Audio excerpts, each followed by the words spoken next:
things that really drives me crazy is going on websites and seeing people discuss things like patents, trademarks, and copyrights in the realm of art and getting it so totally wrong I want to jump through the computer and strangle everyone.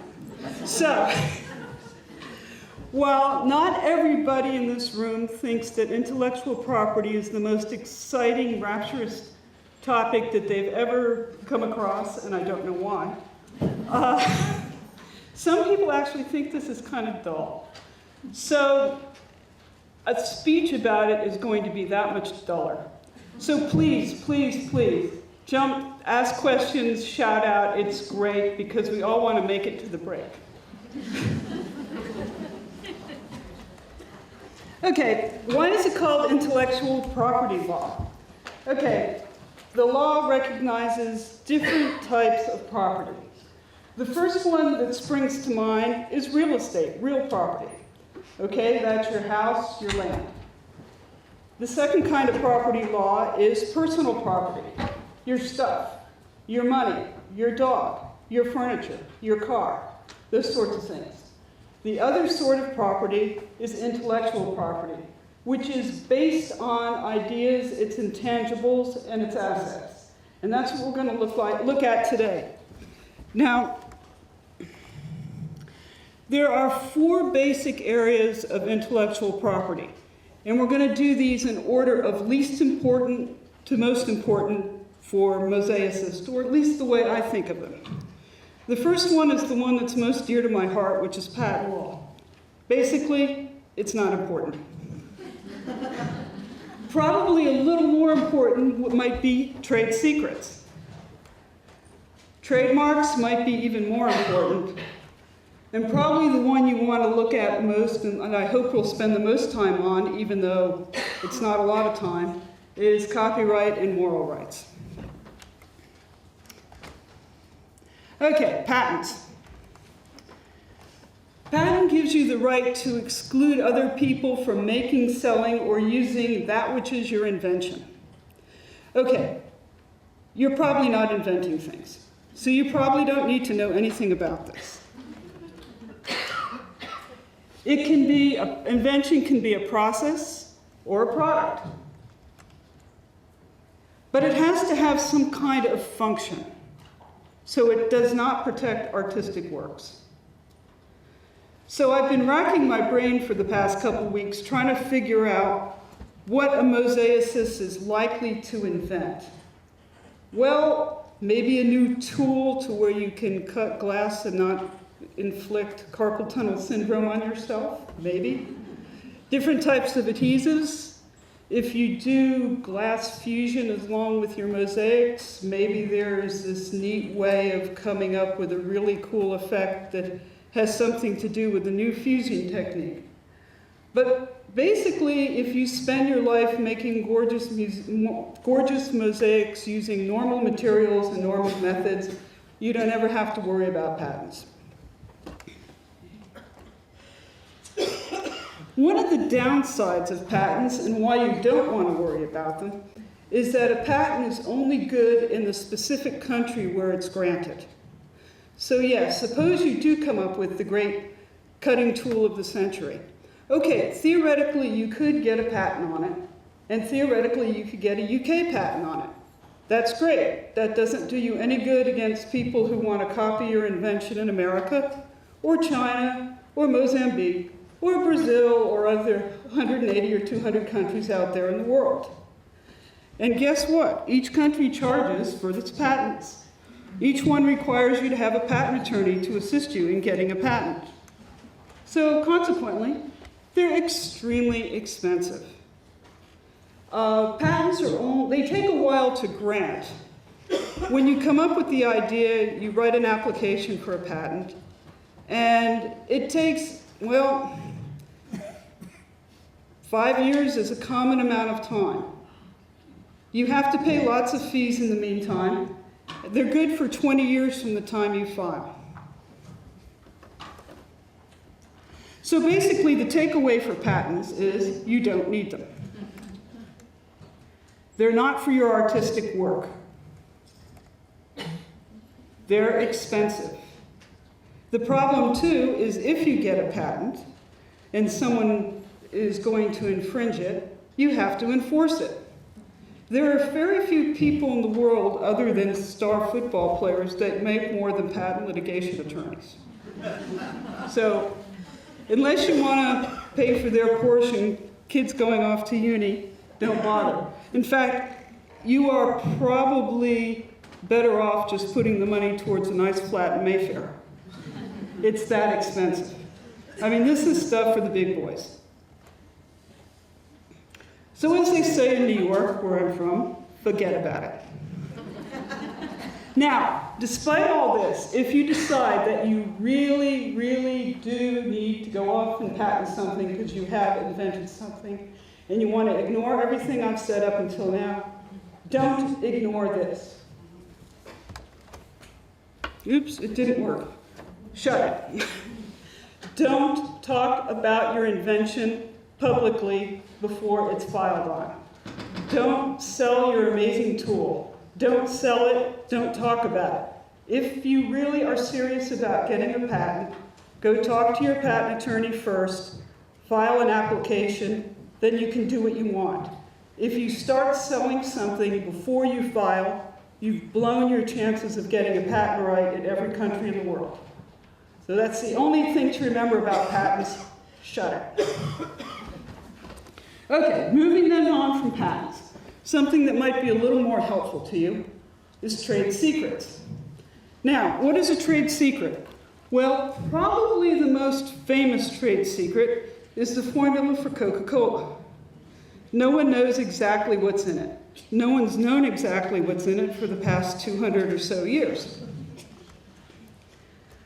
Okay, it protects you against public disclosure. If you have a trade secret and someone else blabs it without your permission, then you have an action for a lawsuit against them. Now, a trade secret is considered anything of value to a business. So it could be technical information. That's fine. Or it could be something like a customer list. That's fine too. It's something that's valuable to your business.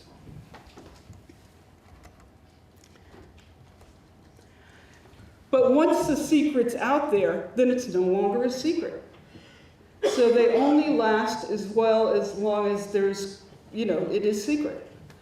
If somebody else were to figure out your secret, but not actually get it from you. So for instance, you've come up with this really cool way of making a piece of stained glass that has to do with firing 12 different ways at different temperatures and conditions and stuff, and comes up with a really cool effect. And somebody on the other side of the planet figures it out as well. There's no harm done. He hasn't stolen your secret. It's perfectly okay to look at something and for you to figure out how it's made. If I wanted to, I could go out and buy a bottle of Coca-Cola, take it to my favorite chemical lab, and have them figure out exactly what actually makes up Coca-Cola.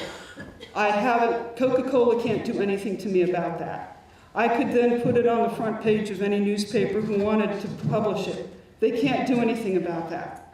But if I were to break into their corporate headquarters and go to the safe and steal the recipe, that they could get for disclosing their trade secret at that point. Now, the cost is good here because there's generally none. This is a good thing in law. Basically, the only thing, though, is that you actively have to protect your trade secrets.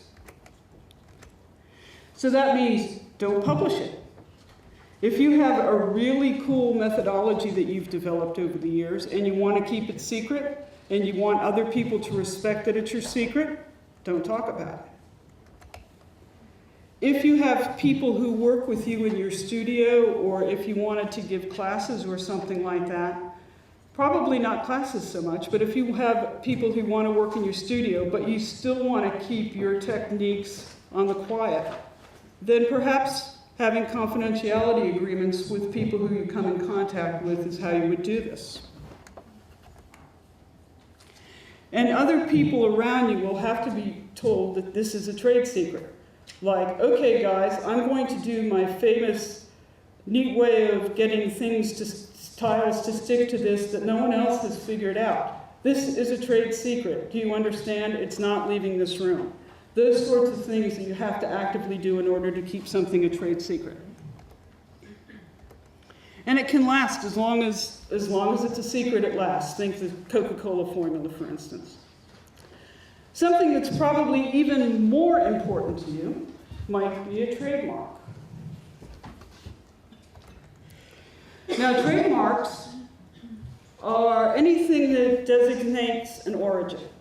So everybody knows hundreds of famous trademarks. McDonald's, Rolls-Royce, all the great designer brands. Anything that is meant to show this is where my goods come from.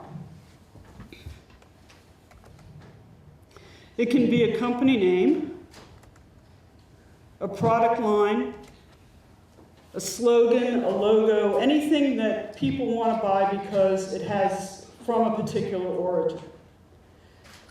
Now, when you go to think up what you might like your trademark to be, choose something distinctive, because the more distinctive your trademark is, the better protection it has. Now, think back to the old days when computers were new things, and there was a bunch of guys out in their garage in California that built a computer, and they decided, are we going to call it high-tech computer? No, let's call it Apple. Well, Apple's a very distinctive name for a computer, or at least it was, what, 30, 40, oh God, 40 years ago. The word Apple has no connotation to a computer. As a result, that trademark is very strong and very famous.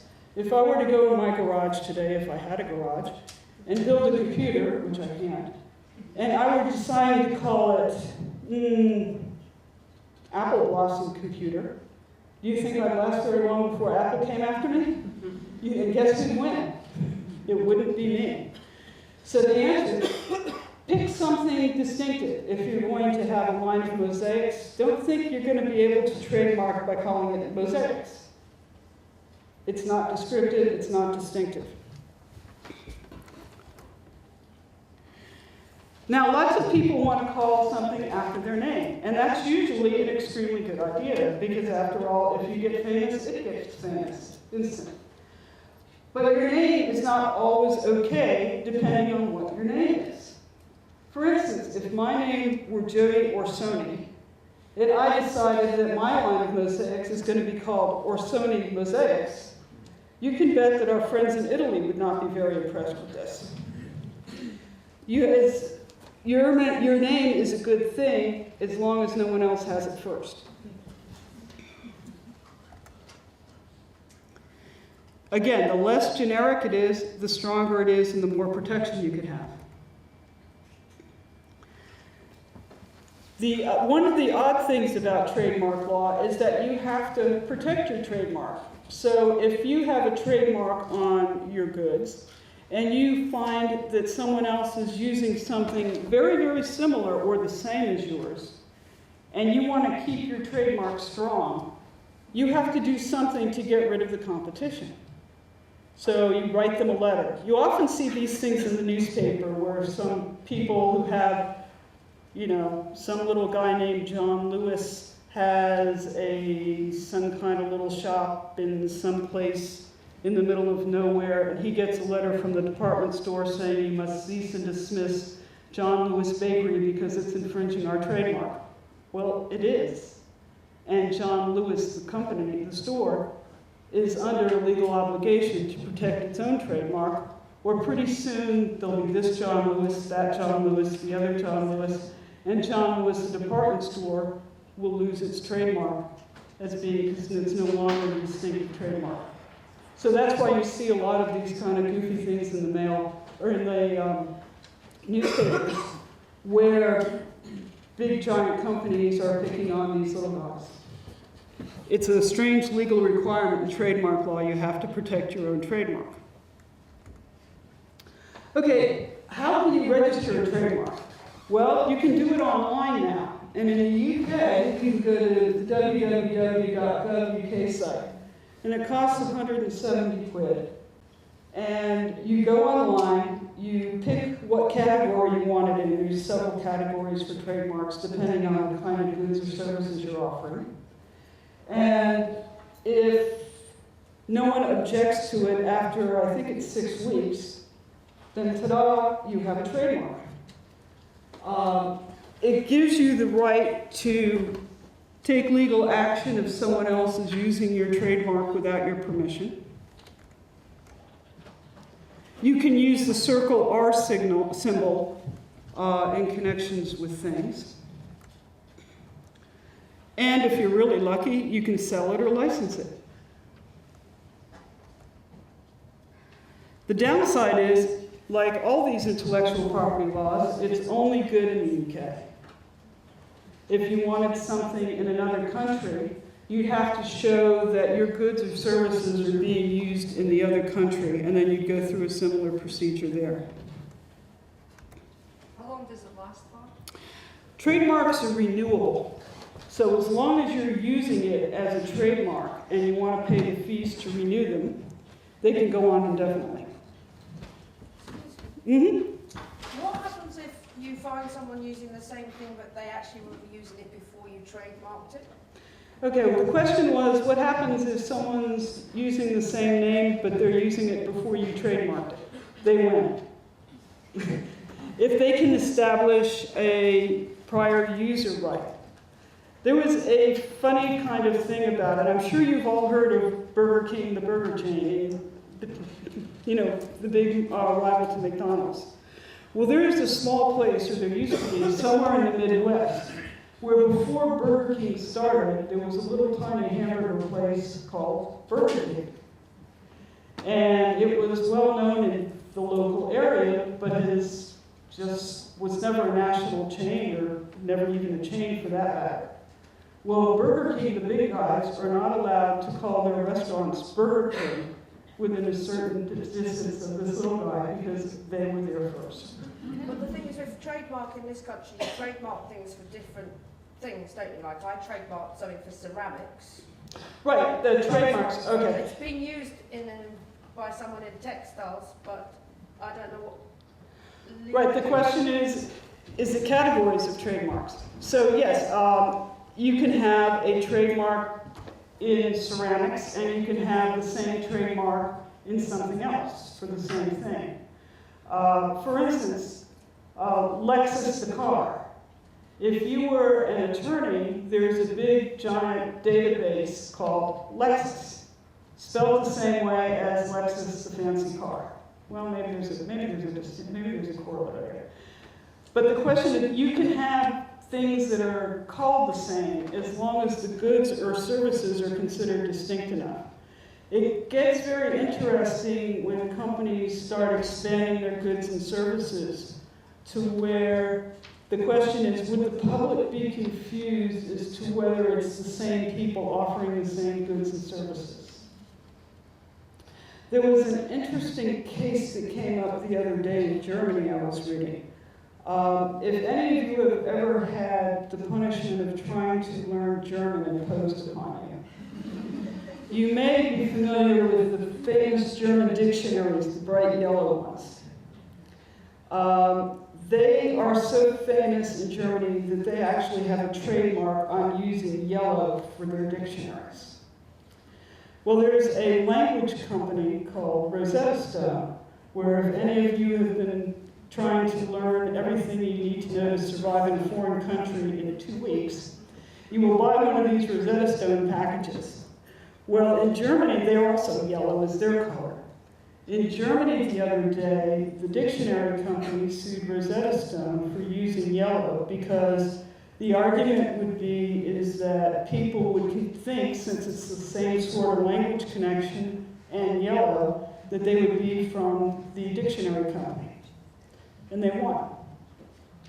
So a lot of it has to do with what goods and services are you in, what's the other person's goods and services are in. Okay, this is the one that probably is going to mean most. This is copyright. Okay, copyright is a specific sort of protection that's designed for written and artistic works. It gives you the right to protect from other people from copying your work, distributing copies either free or by payment, putting it on the web or otherwise publicizing it, and making an adaptation for it. Now, the thing with copyright that it protects is the actual copying, not the end product.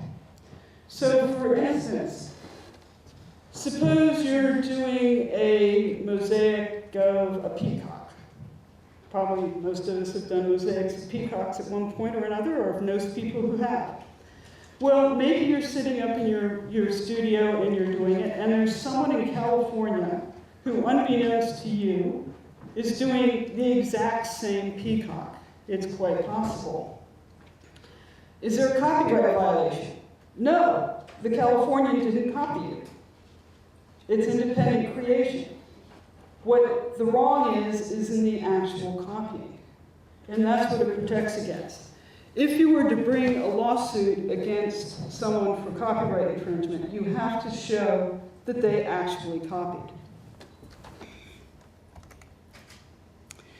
The beauty of a copyright is that it's free. It magically appears when you've done your work. So the minute the last tessera appears or whatever, a copyright floats through the ether and magically attaches itself to your work. You can put a Circle C on your work if you want to, which means that you consider it copyrighted. But you don't even have to. It's copyrighted even without the Circle C. This is a change in the law. In the old days, if you forgot the Circle C, you lost your copyright. These days, the laws have been changed. It's presumed that you meant to copyright it, so you don't actually have to now. Copyrights last a long time. Now, perhaps many of you have heard of Sonny Bono, as in Sonny and Cher. Well, after the Music Act broke up, he went and became a representative of the state of California in Congress. And he, and some say with help from the Walt Disney Corporation, pushed through a copyright bill known as the Sonny Bono Act. And it has extended the term of copyright for artists to 70 years after you die. And if it's a corporate work, so something that where the copyright is owned by a corporation, like Walt Disney, it's 100 years from the time it was created. Now, this has been spreading to other countries, and in many European countries as well, including the UK, copyrights last more or less about 70 years from the time you die. So they last a long time. The thought was that not only should an artist benefit from their work, but their children should as well. One of the other beauties of copyright is that they tend to be multinational as opposed to patents and trademarks. This is due to a treaty called the Berne Convention, where if I have a UK copyright, then America I can bring suit in America and it will be respected inasmuch as American law would respect this copyright. And this is basically any one of the countries belonging to the Berne Treaty will indeed respect the copyrights of another national. Excuse me. Yes? Is there a standard number of changes that you need to make to a product in order not to breach copyright? Okay, the question is there a standard number of changes you have to make in order for something to not breach copyright? You're going to get to that. The answer is no. In a good lawyerly fashion, and it took me 3 years of law school and God knows how much tuition to say this, it depends.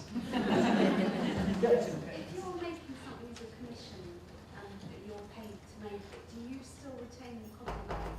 That's a wonderful question, and also the subject of another slide. The question is, if you have a commission, who owns the copyright?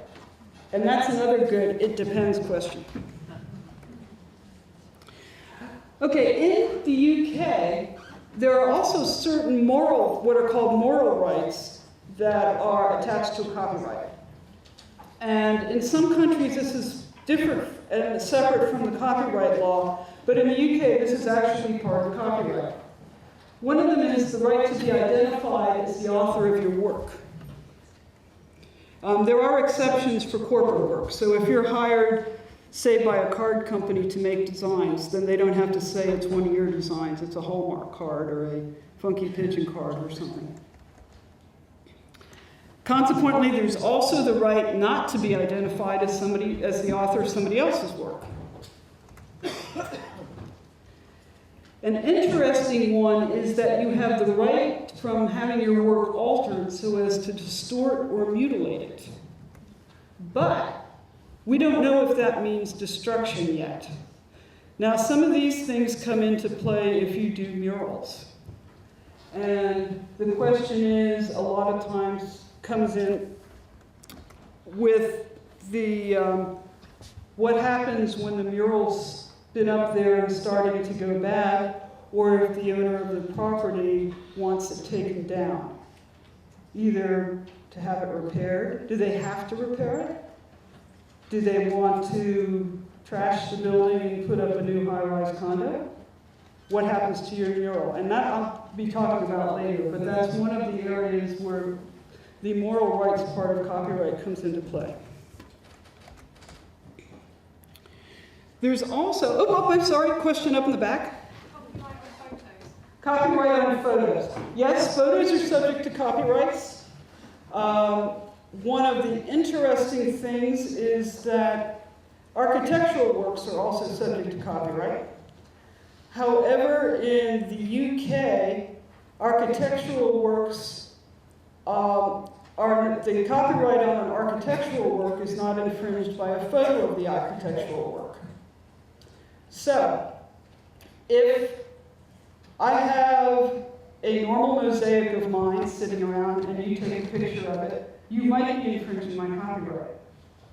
However, if it's an architectural work, you wouldn't be. They did this because otherwise every tourist in London would be a copyright infringer every time they took a picture of the London Eye. We don't want that.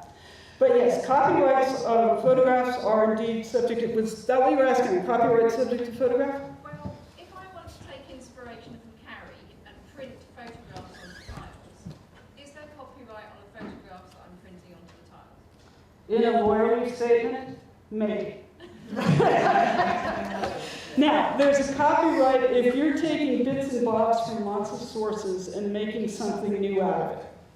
What you're making new out of it is indeed copyright, so nobody can copy that from you. The question is whether you were doing okay taking the bits and bobs from the other people. And the answer in a good lawyerly fashion is maybe.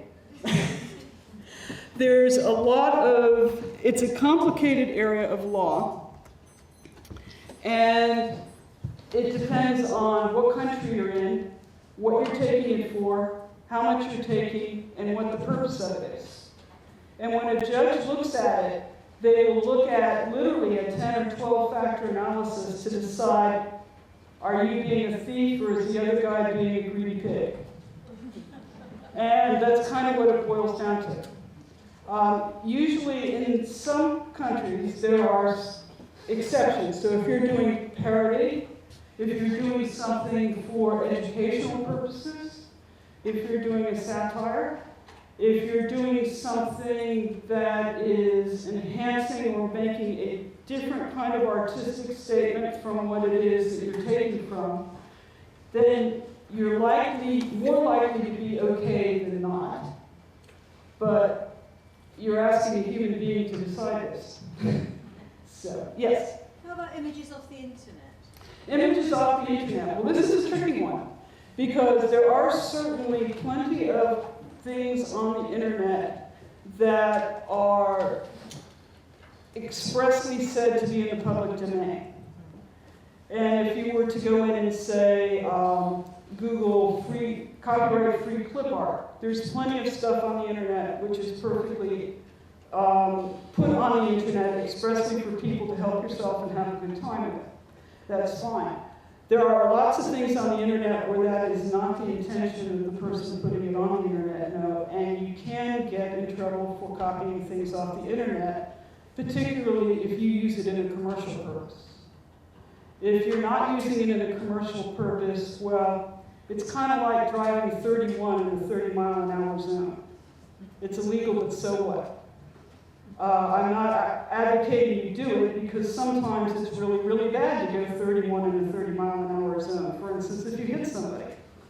And if you've gone over the speed limit, it's even worse. But generally speaking, private use of something, while it may technically be a copyright violation, if there's not a lot of commercial interest involved in it, it's not something that most people will get involved with, but it depends on who you're infringing. Yes, pardon me. What is it? I think someone else mentioned it about that idea that if you change things, Okay, let me get to that one.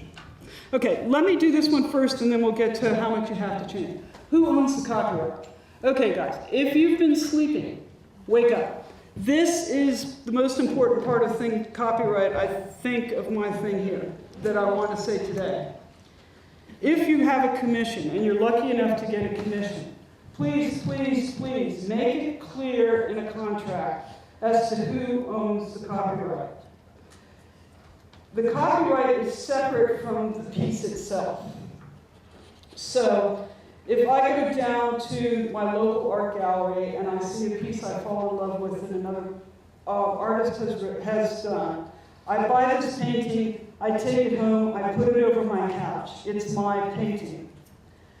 That does not give me the right to take photographs of it and sell those photographs, because the artist may still own the copyright on it.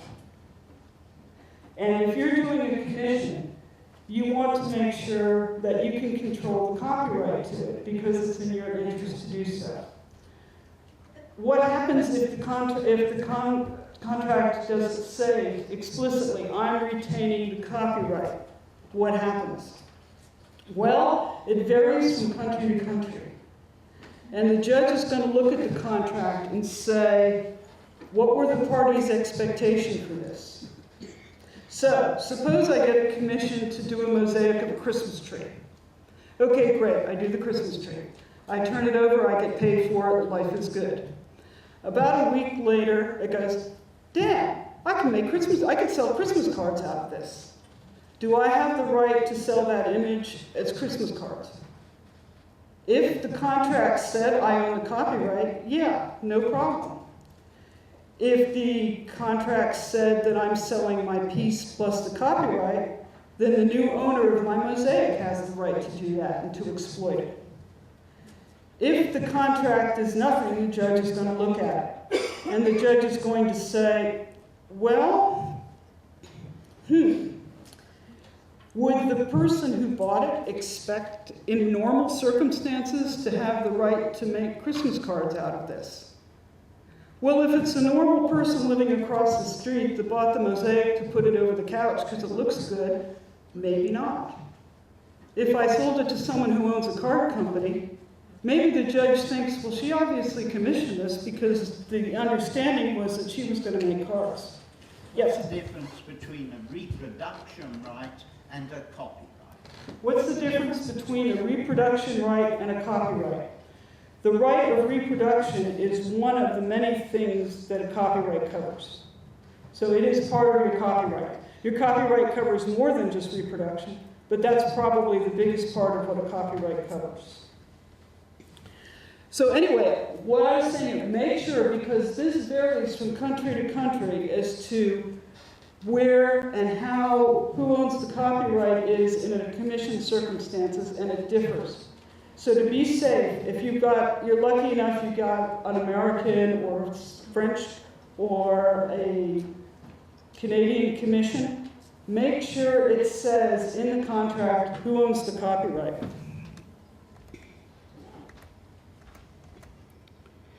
Write that out yourself? Could you just write something like?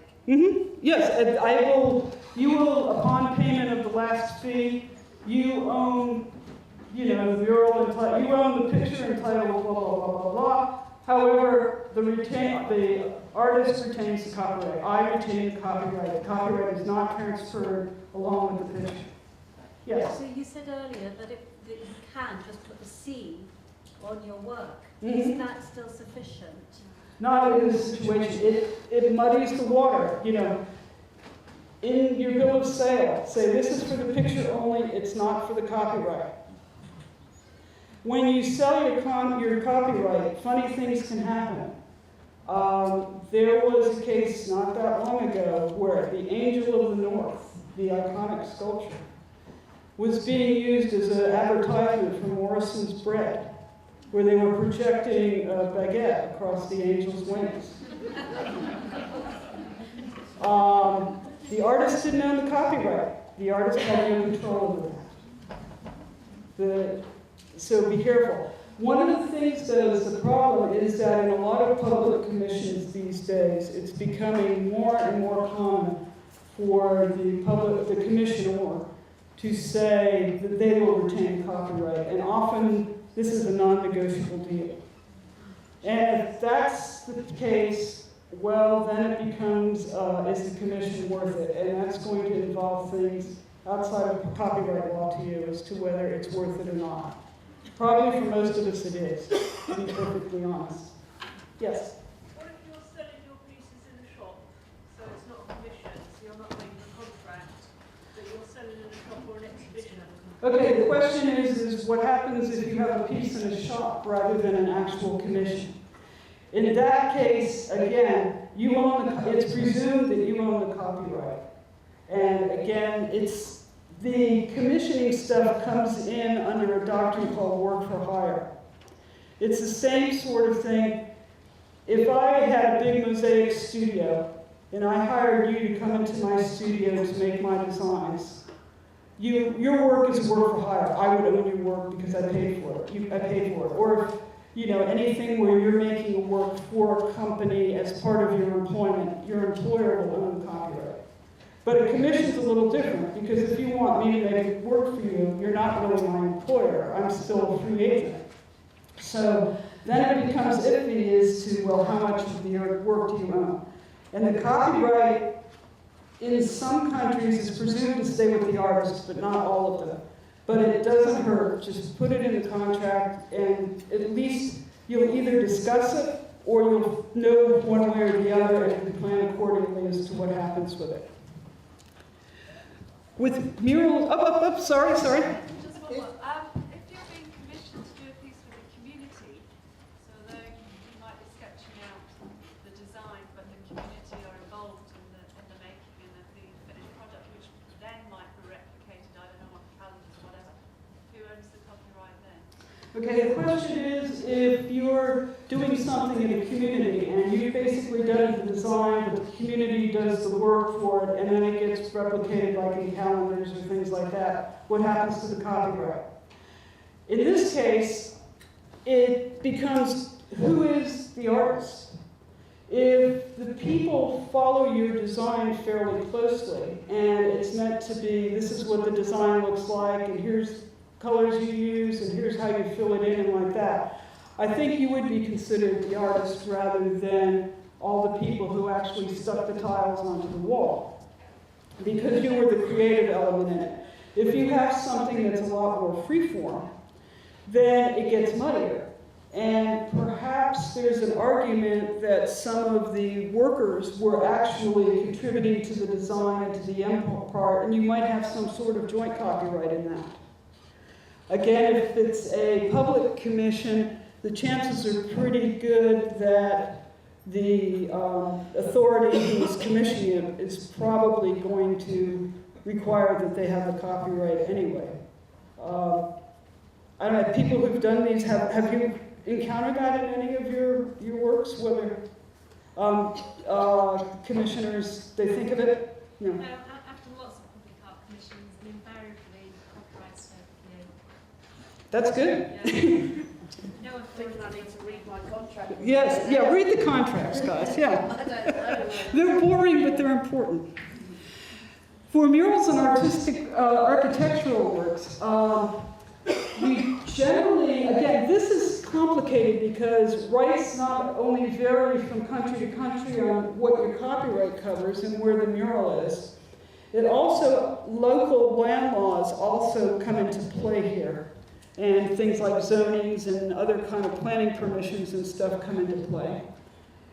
And the whole question of what happens if the owner of the property wants to destroy your work. Like, the building is really horrible, and they want to take down the building, and they've sold the building to a new owner, and the owner wants to put up, I don't know what, something different. What do they have to do as far as your work goes? And this also depends on timing, because a lot of these are subject to, artists tend to be getting more and more rights in this area to keep their works. But it depends on whether there's local laws, when the laws were passed, how old the work is, whether it was before or after the laws. A lot of it will look at whether the artwork is removable or not.